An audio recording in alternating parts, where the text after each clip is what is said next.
Olá, pessoal. Eu me chamo Hugo Monteiro Ferreira.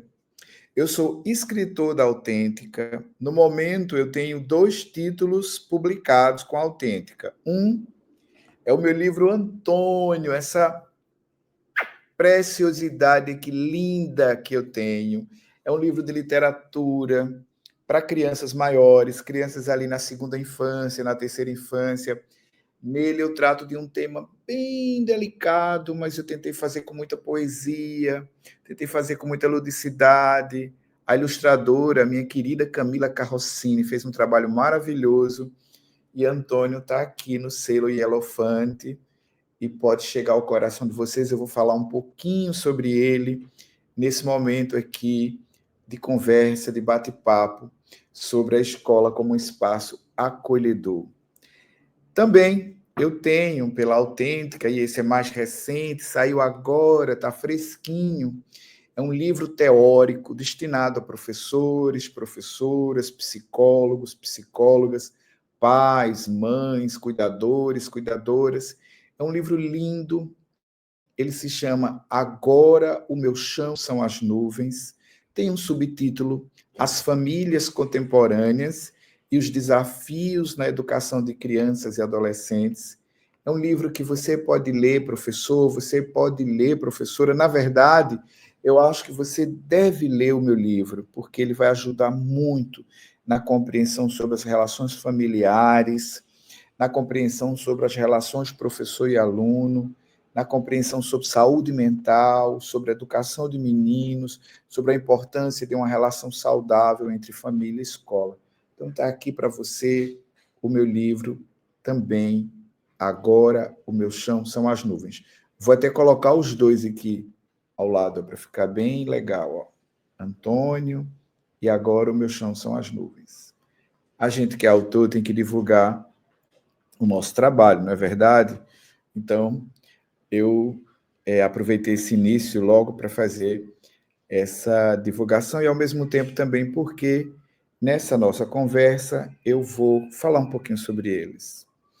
Mas eu queria agora conversar com você sobre o tema A Escola como um Espaço Acolhedor. Pensando a escola de um ponto de vista histórico, nós vamos encontrar a renovação da escola ali por volta do século XVIII na Europa. Na verdade, do século XVIII no Ocidente como um todo. Nós tínhamos um modelo de escola e do século XVIII para cá nós temos outro modelo, um modelo que é chamado uma espécie de um fala e vários escutam, né? Esse modelo simultâneo de escola, em que se criou a figura do professor, essa pessoa que vai para ali e que fala para um grande público, que seriam os alunos, seriam as alunas. Então, esse modelo de escola simultâneo ou de escola simultânea é um modelo ali que vem no Ocidente do século XVIII para cá. E é baseado nesse modelo que nós temos hoje a experiência da escola, a escola como uma experiência, que, a depender do período histórico, a escola ela pode ser compreendida como uma experiência muito importante, como uma experiência muito valiosa, mas também como uma experiência, às vezes, muito dolorida, muito sofrida, até geradora de traumas. A escola é uma instituição que foi criada ou foi revisitada ali no século XVIII para ajudar a família. Por quê? Porque a família também foi revisitada, também foi reorganizada no século XVIII.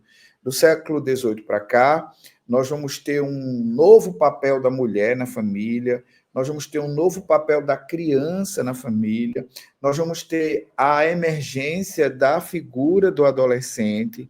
Então, quando a escola ela é criada, ela é revisitada ali no século XVIII, passa todo o século XIX e chega no século XX, ela vem com uma roupagem nova para tentar ajudar a família na escolarização, nos ensinos escolares, de crianças e adolescentes. Então, as crianças e os adolescentes, eles passam a estudar na escola, passam a aprender na escola conteúdos que eles não aprenderiam em casa, não é? Em casa eles teriam um conteúdo mais doméstico, digamos assim, um conteúdo mais voltado para as questões morais, as questões de valores, as questões culturais, e na escola eles teriam um conteúdo mais científico, mais sistematizado.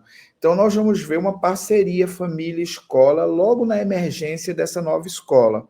E a família precisando muito da escola e a escola também precisando muito da família. Com o passar dos anos, né, com o passar do tempo, essa parceria ela não diminui, ela se intensifica. Por quê?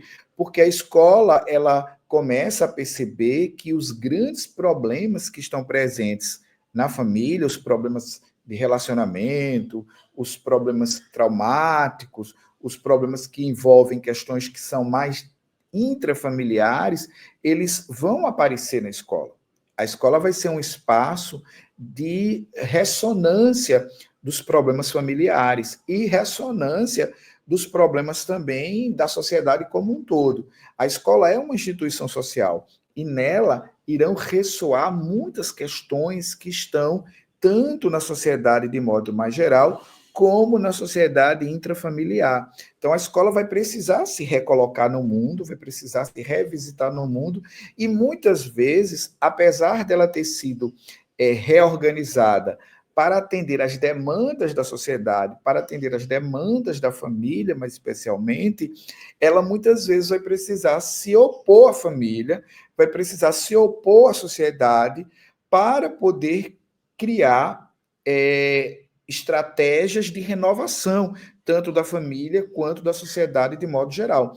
Então, muitas ocasiões, ao longo desse período, a escola vai bater de frente com a família e vai bater de frente com a sociedade como um todo, às vezes vai bater até de frente com a igreja, com o mundo do trabalho.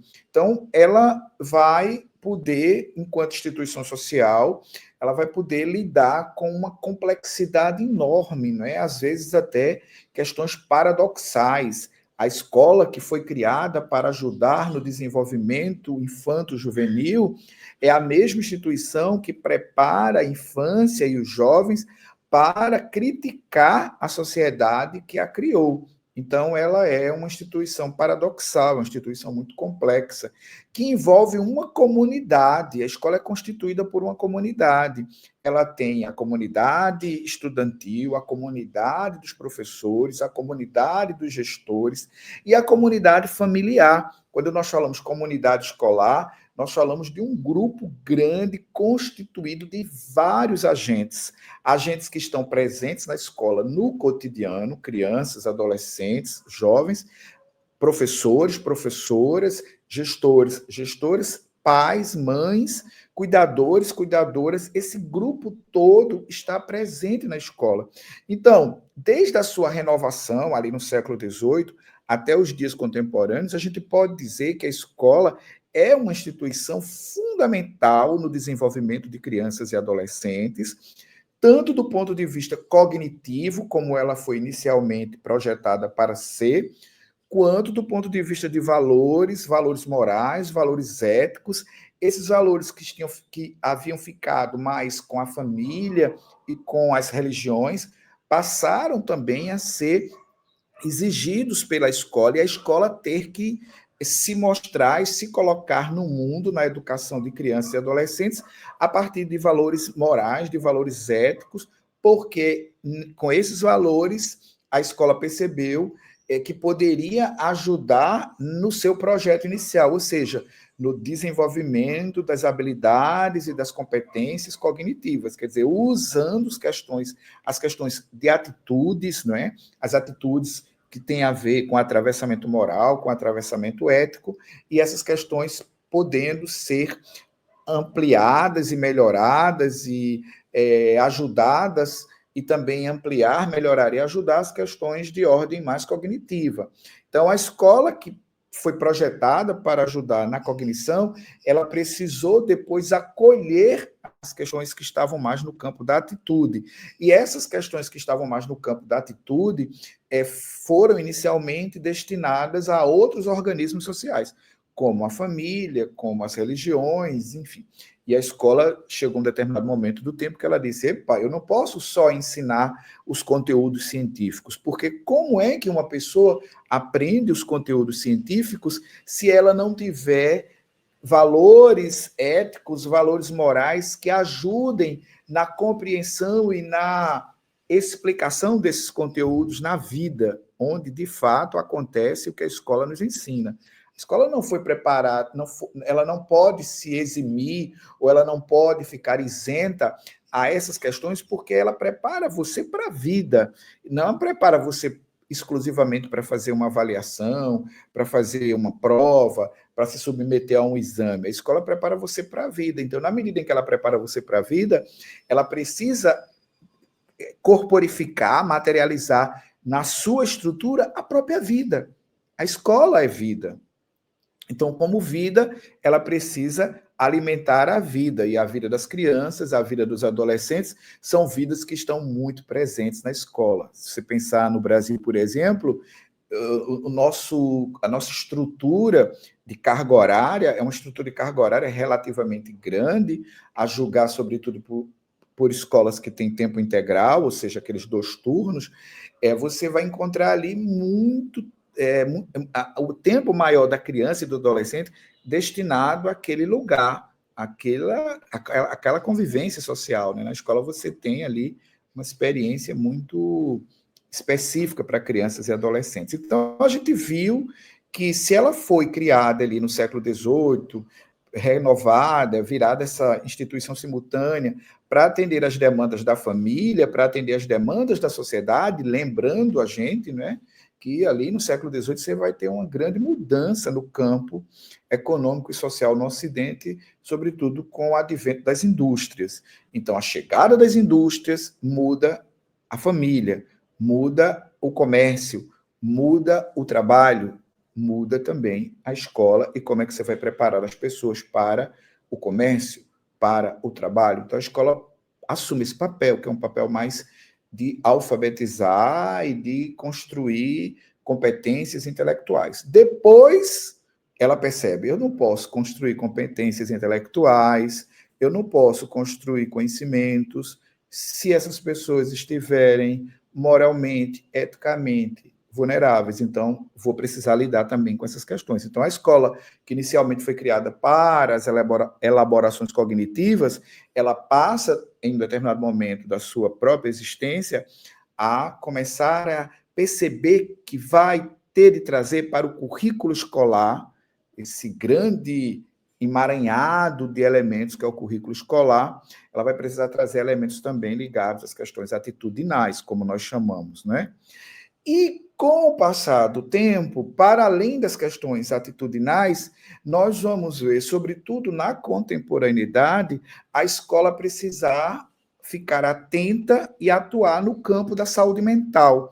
A escola não é um hospital, a escola não é uma clínica, ela não é um centro de assistência psicossocial, mas ela também não vai poder negar os fenômenos do adoecimento mental, do sofrimento psíquico, que passam a emergir e que passam a acontecer no universo da escola. Sobretudo, fenômenos ligados às síndromes depressivas e às síndromes ansiosas, ou mesmo fenômenos ligados aos comportamentos, os comportamentos autodestrutivos, como, por exemplo, os cortes, as ideações suicidas, as tentativas de suicídio, que, infelizmente, são comportamentos que, de um ponto de vista dos números, têm aumentado significativamente nas escolas brasileiras, porque tem aumentado significativamente no segmento populacional infanto-juvenil, sobretudo na segunda infância, na terceira infância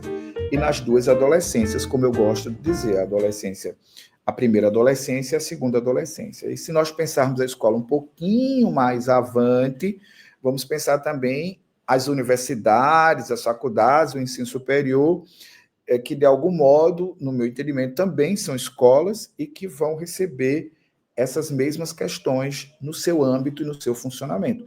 Então, a escola que foi preparada inicialmente para trabalhar as questões cognitivas, ela precisou se revisitar para trabalhar as questões éticas e morais, e na contemporaneidade nós observamos que ela precisa se revisitar para trabalhar as questões da saúde socioemocional, como eu gosto de dizer, ou mesmo da saúde mental, usando a palavra saúde mental de maneira mais ampla, que ela incorpora e ela engloba a palavra saúde socioemocional. Então, quando eu digo saúde mental, eu estou dizendo desde as questões dos transtornos psicológicos, as psicopatologias, como a gente sabe que são nominadas, entre elas as mais expressivas, as síndromes depressivas e as síndromes ansiosas, ou mesmo também você vai pensar nos comportamentos autodestrutivos que estão no âmbito da saúde socioemocional, que são, mais nominadamente, autolesão sem intenção suicida, nós também conhecemos como automutilação ou cortes, a ideação suicida e a tentativa de suicídio. Então, a escola vai precisar olhar para isso, ela também vai precisar olhar para as neurodivergências.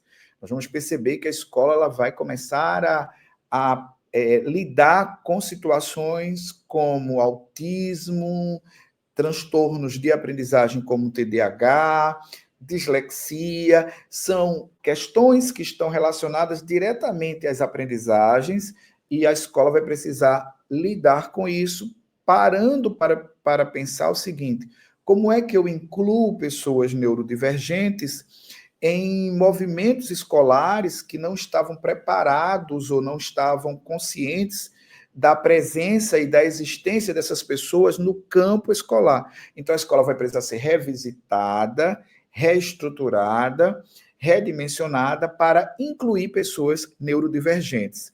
E como é que ela vai lidar com isso no âmbito do currículo, no âmbito da relação professor-aluno, no âmbito das avaliações, desses elementos que são constitutivos da escola. Então, a comunidade escolar, que num determinado período da vida parecia ser Y, ela passa a ser Y mais X, e ela passa, portanto, a ter outras configurações. Quer dizer, você passa a ter uma escola que necessita acolher pessoas que são neurodivergentes, necessita acolher pessoas que têm laudos de psicopatologias, necessita também formar e de forma contínua professores e professoras, gestores, gestoras, comunidade escolar como um todo, para lidar com essa realidade, que é uma realidade da sociedade como um todo e que vai desaguar no organismo social que é a escola. Então, assim, a escola vai precisar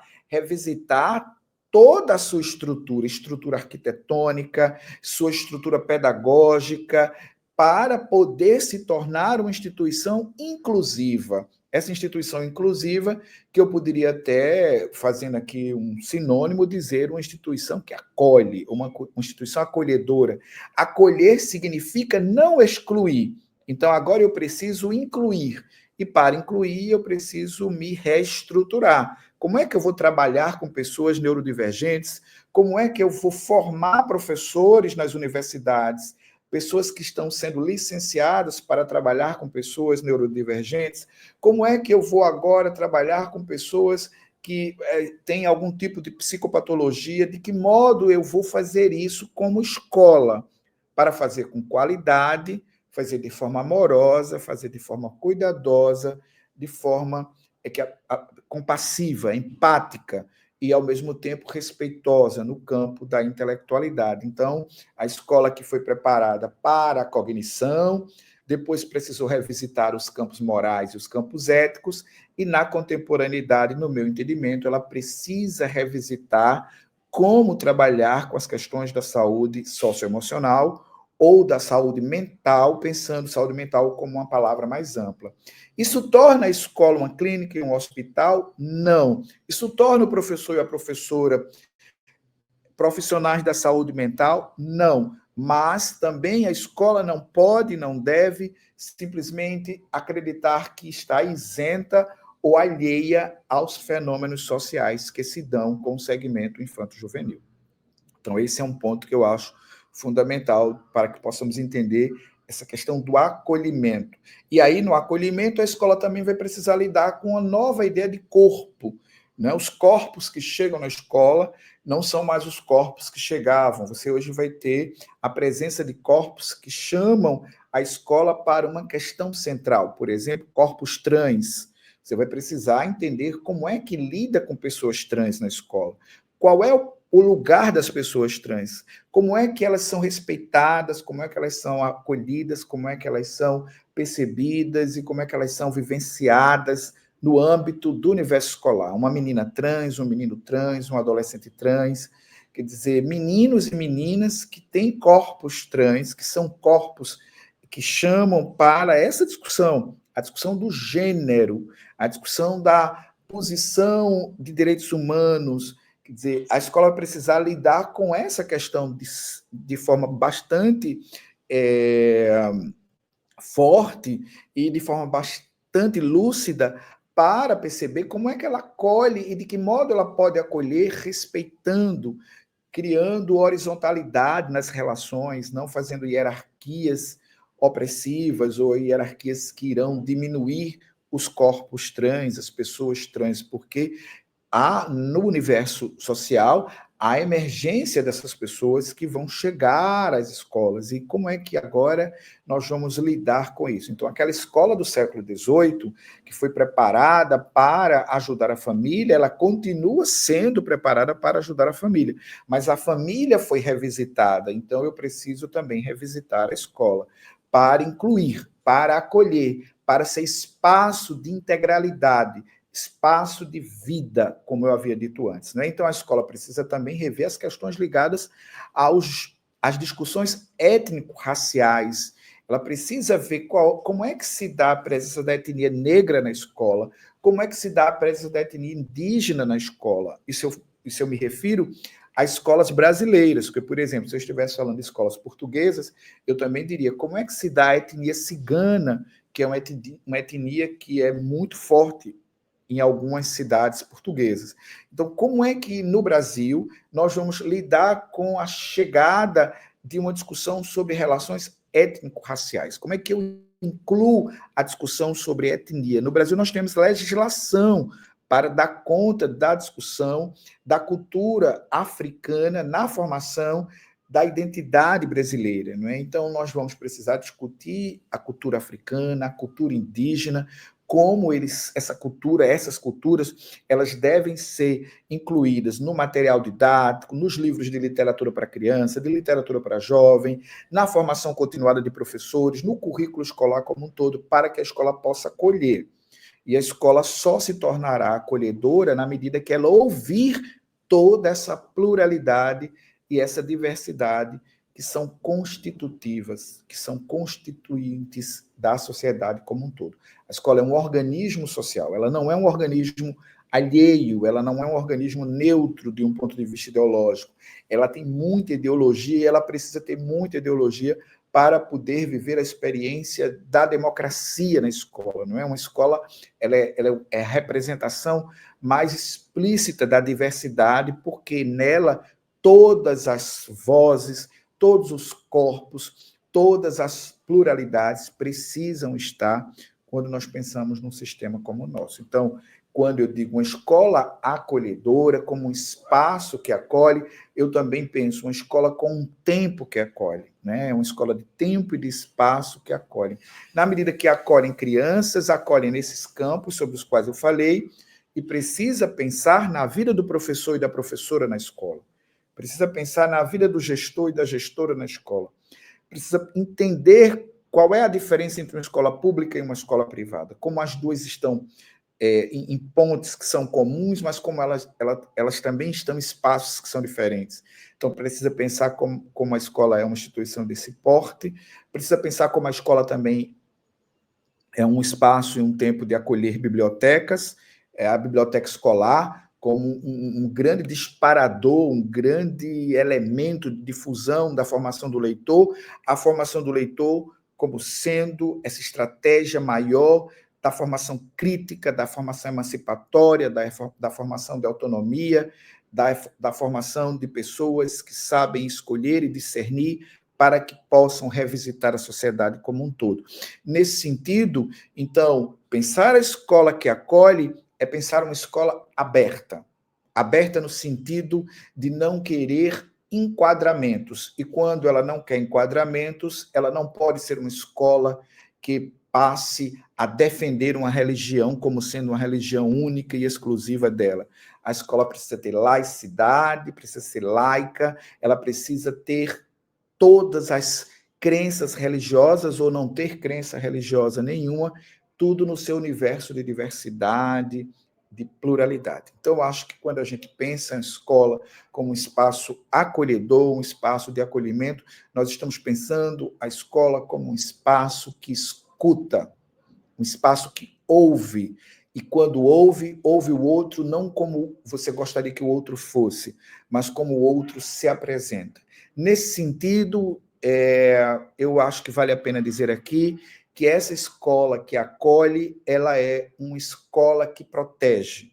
Ela protege na medida em que ela cria um espaço, um tempo de cuidado, e esse cuidado como uma grande estratégia de proteção contra aquilo que faz mal à sociedade. E o que é que faz mal à sociedade? O que faz mal à sociedade é a violência, a barbaridade.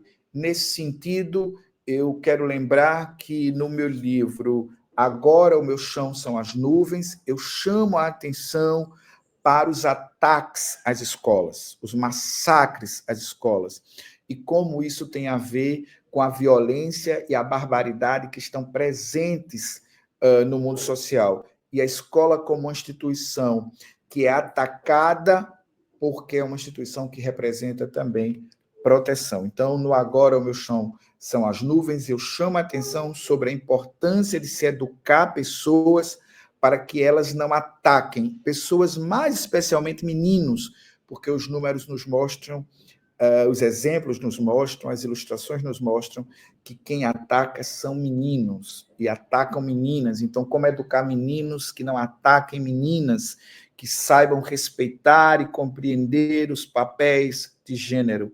É um desafio que a escola vai ter que ajudar a família.